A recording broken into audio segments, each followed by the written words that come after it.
حدیث نمبر 3409، حضرت ابن عمر رضی اللہ تعالیٰ عنہ سے مروی ہے، فرماتے ہیں رسول اکرم صلی اللہ علیہ وسلم نے فرمایا، جس کو شادی وغیرہ کی دعوت دی جائے وہ قبول کرے۔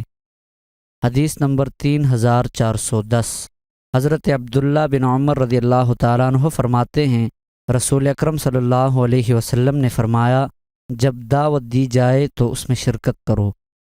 حدیث نمبر 3411، حضرت عبداللہ بن عمر رضی اللہ تعالیٰ عنہ فرماتے ہیں رسول اکرم صلی اللہ علیہ وسلم نے فرمایا، جب تمہیں دعوت دی جائے تو اس کو قبول کرو۔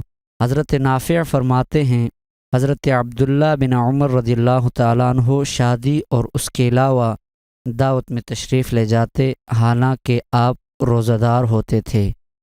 حدیث نمبر 3412، حضرت ابن عمر رضی اللہ تعالیٰ عنہ سے مروی ہے، رسول اکرم صلی اللہ علیہ وسلم نے فرمایا، جب تمہیں بکری کے پائے کی طرف دعوت دی جائے تو بھی قبول کرو۔